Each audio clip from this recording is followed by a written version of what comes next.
आज राजीव गांधी पंचायती राज संगठन के द्वारा बेंगलोर के अंदर लोकतंत्र बचाओ सत्याग्रह का आयोजन किया गया। राजीव गांधी पंचायती राज संगठन की पूरी टीम आज सुबह से लोकतंत्र बचाओ सत्याग्रह पे चरखे के साथ बैठी और हम सब का मकसद ये है कि 2014 के बाद भारतीय जनता पार्टी इस देश के लोकतंत्र को अलग अलग कामों की तरीके से खत्म करती जा रही है। बाबा साहब भीमराव अंबेडकर ने देश के जिस संविधान को बनाया था उसके हर पन्ने पे जो नागरिकों को अधिकार और सुविधाएं लिखी थी उन सभी नागरिक अधिकारों को एक एक करके तोड़ने का काम भारतीय जनता पार्टी की सरकार कर रही है। इस देश में दो विचारों की लड़ाई है। एक विचार जो गांधी जी का विचार है, अंबेडकर का विचार है, जो वल्लभ भाई पटेल का विचार है, सरदार भगत सिंह का विचार है, और दूसरी तरफ जो गोलवालकर का विचार है, आरएसएस का विचार है, जो सावरकर का विचार है और नथुराम गोडसे का विचार है। इन दोनों विचारों के अंदर हमेशा टकराव रहा है और रहेगा। उसका कारण है कि एक तरफ कांग्रेस पार्टी जो सर्वोदय की बात करती है, जो इस देश के लोकतंत्र की बात करती है, तो दूसरी तरफ भारतीय जनता पार्टी जो असंवैधानिक तरीके से इस देश के लोकतंत्र को तोड़ने का और वर्चस्ववादी ताकतें इस देश में लागू करने का काम करती है। आपने देखा कि एसआईआर के मार्फत सबसे पहले इलेक्शन कमीशन ऑफ इंडिया ने भारतीय जनता पार्टी की फ्रंटल ऑर्गेनाइजेशन के तौर पे खेलते हुए करोड़ों भारतीय वो नागरिक जो इस देश के मालिक हैं उनको वोट के अधिकार से वंचित करने का काम बिहार और पश्चिमी बंगाल के अंदर किया।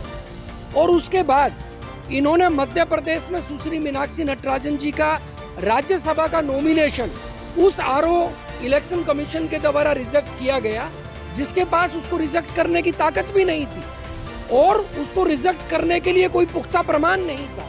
न मीनाक्षी नटराजन जी कोई सजा याफ्ता है, न उनके ऊपर कोई केस पेंडिंग है, न कोई एफआईआर थाने में उनके खिलाफ हुई है। इसके बावजूद उनका नामांकन जबरदस्ती रद्द करना इस देश के लोकतंत्र के ऊपर बहुत बड़ा प्रहार है।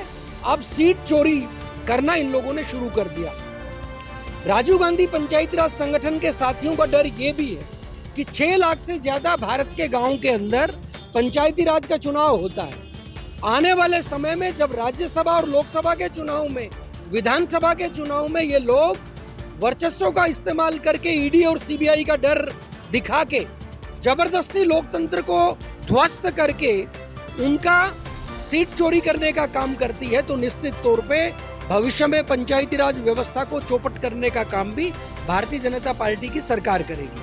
आज मीनाक्षी नटराजन जी का हजारों में से एक किस्सा है, 999 अलग ऐसे किस्से हैं जिनके बारे में एक एक करके बात करें तो रात तक वो पूरा ना हो। अगर आप नीट जैसे परीक्षाएं जो लीक होती हैं, इस देश में डॉक्टर बन के जो लोगों की सेवा करने का काम कर सकते हैं, लगातार 3 साल से उस नीट का पेपर चोरी होता है, लीक होता है और कितने ही विद्यार्थी हर बार वो सुसाइड करने पर विवश हो जाते हैं। इसके बाद अभी रिसेंटली एचपीएससी का पेपर, वो छात्रों के ऊपर कितना बड़ा आघात है।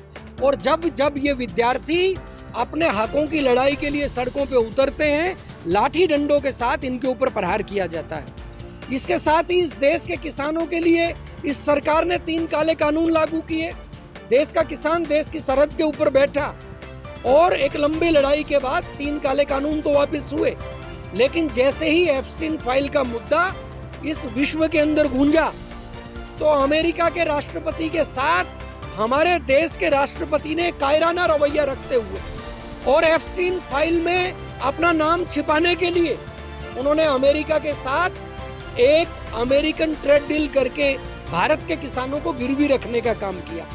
आज बहुत बड़ा एक विकट घड़ी इस देश के लोगों के सामने खड़ी है। एक तरफ भारतीय जनता पार्टी लगातार इस देश की जितनी भी स्वायत्त और स्वाधीन इंस्टीट्यूशंस थे उनके ऊपर प्रहार कर रही है।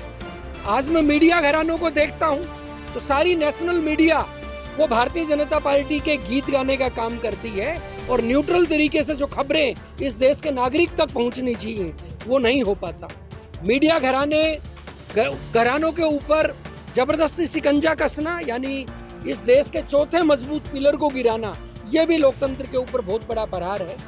आज राजीव गांधी पंचायती राज संगठन ने जो 12 जून को दिल्ली जंतर मंतर पे एक दिवसीय सत्याग्रह में संकल्प लिया था कि हम देश के अलग अलग राज्यों के अंदर जाएंगे, तो आज 9वां राज्य हमारा कर्नाटका है।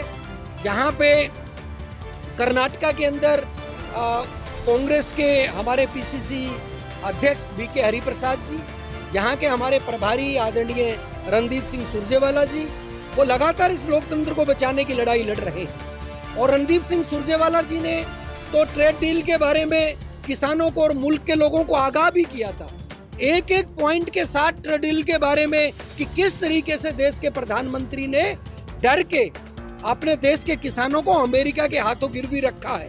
एक एक पॉइंट के ऊपर मीडिया के सामने चर्चा भी की थी। तो हम सब साथी ये संकल्प लेते हैं कि राज्य सत्र के बाद अब हमारा जिले के स्तर के ऊपर, फिर ब्लॉक के स्तर के ऊपर और गांव-गांव के अंदर ये चरखे की खनक पहुंचेगी, ताकि देश का लोकतंत्र वो बहाल रहे और इस देश में बाबा साहब भीमराव अंबेडकर का सपना, गांधी का सपना वो मुकम्मल रहे। हम सारे साथी मिलके इस देश को फिर सोने की चिड़िया बनाएं। Thank you. तो कर्नाटकದಲ್ಲಿ ಪಂಚಾಯತ್ ರಾಜ್ ಸಂಘಟನೆಯ ವತಿಯಿಂದ ಏನು ನಮ್ಮ ಕೇಂದ್ರ ಸರ್ಕಾರ ಆಡಳಿತ ಮಾಡತಕ್ಕಂಥ ಬಿಜೆಪಿ ಸರ್ಕಾರದ ಸಂವಿಧಾನ ವಿರೋಧಿ ಮತ್ತು ಪ್ರಜಾಪ್ರಭುತ್ವವನ್ನು ಹತ್ತಿಕ್ಕತಕ್ಕಂಥ ಕೆಲಸ ಮಾಡ್ತಾ ಇದ್ದಾರೆ, ಅದರ ವಿರುದ್ಧವಾಗಿ ಇವತ್ತು ಪ್ರತಿಭಟನೆ ಮಾಡ್ತಾ ಇದ್ವಿ. ಇದರಲ್ಲಿ ನಮ್ಮ ಮೀನಾಕ್ಷಿ ನಟರಾಜನ್ ಅವರು ಮಧ್ಯಪ್ರದೇಶದ ರಾಜ್ಯಸಭಾ ಮೆಂಬರ್ಗೆ ಅರ್ಜಿ ಹಾಕಿದಾಗ ಯಾವುದೇ ಕಾರಣ ಇಲ್ಲದೆ ಚುನಾವಣಾ ಆಯೋಗ ಮತ್ತು ಮಧ್ಯಪ್ರದೇಶ ಸರ್ಕಾರ ಮತ್ತು ಬಿಜೆಪಿ ಸರ್ಕಾರ ಒಟ್ಟಾಗಿ ಏನಾದರೂ ಮಾಡಿ ಈ ಒಂದು ಅರ್ಜಿಯನ್ನು ತಿರಸ್ಕಾರ ಮಾಡಬೇಕು ಅಂತ ಹಿನ್ನೆಲೆಯಲ್ಲಿ ತಿರಸ್ಕಾರ ಮಾಡಿದ್ರು. ಯಾವುದೇ ಕಾರಣ ಯಾವುದೂ ಇಲ್ಲ. ಅವ್ರು ಕಾರಣ ಕೊಟ್ಟಿದ್ದೇನೆಂತಂದರೆ ಇವರು ಕ್ರಿಮಿನಲ್ ಕೇಸ್ದು ಅಲ್ಲಿ ಇದು ಮಾಡಿಲ್ಲ, ಯಾವುದೇ ಥರದ ಅರ್ಜಿನಲ್ಲಿ ಬರೆದಿಲ್ಲ ಅಂತ ಹೇಳ್ಬಿಟ್ಟು ಅವರು ರಿಜೆಕ್ಟ್ ಮಾಡ್ತಾರೆ. ಆದರೆ ಹಿನ್ನೆಲೆ ಏನಪ್ಪ ಅಂತಂದರೆ ಅವ್ರದ್ದು ಯಾವುದೇ ಥರದ ಕ್ರಿಮಿನಲ್ ಕೇಸ್ ಆಗಲಿ, ಯಾವುದೇ ಥರದ ಗಲಾಟೆಗಳಾಗಲಿ, ಅವರು ಗಾಂಧಿವಾದಿಗಳು. ಮೀನಾಕ್ಷಿ ಮೇಡಮ್ ಅವರು ಗಾಂಧಿವಾದಿಗಳು. ಇವತ್ತೇನಾದರೂ ನಮ್ಮ ಭಾರತದಲ್ಲಿ ಯಾರಾದರೂ ಗಾಂಧಿಯ ನಂತರ ಆ ಗಾಂಧಿವಾದವನ್ನು ಪ್ರತಿಪಾದಿಸಬೇಕು ಅಂದರೆ ಮೀನಾಕ್ಷಿ ನಟರಾಜನ್ ಅವರು. ಅಂಥವರು ಯಾವುದೇ ಕೇಸ್ ಇದ್ದರೂ ಕೂಡ ಚುನಾವಣಾ ಆಯೋಗ ಮತ್ತು ಮಧ್ಯಪ್ರದೇಶ ಸರ್ಕಾರ ಒಟ್ಟುಗೂಡಿ ಅವರ ಅರ್ಜಿಯನ್ನು ತಿರಸ್ಕಾರ ಮಾಡಿ ಅವರು ಬಿಜೆಪಿಯ ಮೇಲುಗೈ ಸಾಧಿಸುವಂತೆ ಮಾಡ್ತಕ್ಕಂಥದ್ದು ಸಂವಿಧಾನ ವಿರೋಧಿ ಮತ್ತು ಪ್ರಜಾಪ್ರಭುತ್ವ ವಿರೋಧಿ ಅಂತಕ್ಕಂಥ ದೃಷ್ಟಿಯಲ್ಲಿ ಇವತ್ತು ಪ್ರತಿಭಟನೆ ಮಾಡಿ, ಇದು ರಾಜ್ಯಾದ್ಯಂತ ಇವತ್ತಿನಿಂದ ಮುಂದಿನ ದಿನಗಳಲ್ಲಿ ಎಲ್ಲ ಬ್ಲಾಕಲ್ಲೂ ಕೂಡ ಜಿಲ್ಲೆಯಲ್ಲಿ ಮತ್ತು ತಾಲೂಕು ಲೆವೆಲಲ್ಲಿ ಪ್ರತಿಭಟನೆ ಪ್ರಾರಂಭ ಮಾಡ್ತೀನಿ. ನನ್ನ ಹೆಸರು ಡಾಕ್ಟರ್ ಕೆ ಅಂತೇಳಿ, ನಾನು ಚಿತ್ರದುರ್ಗ ಜಿಲ್ಲಾ ಪಂಚಾಯಿತಿ ಮಾಜಿ ಅಧ್ಯಕ್ಷರು ಹಾಗೂ DCC ಬ್ಯಾಂಕ್ ಸದಸ್ಯರು ಕೂಡ ಈಗ AICC ನ್ಯಾಷನಲ್ ಆರ್ಗನೈಸರ್ ಆಗಿ RGPRS ಕೆಲಸ ಮಾಡ್ತಾಯಿದ್ದೀನಿ.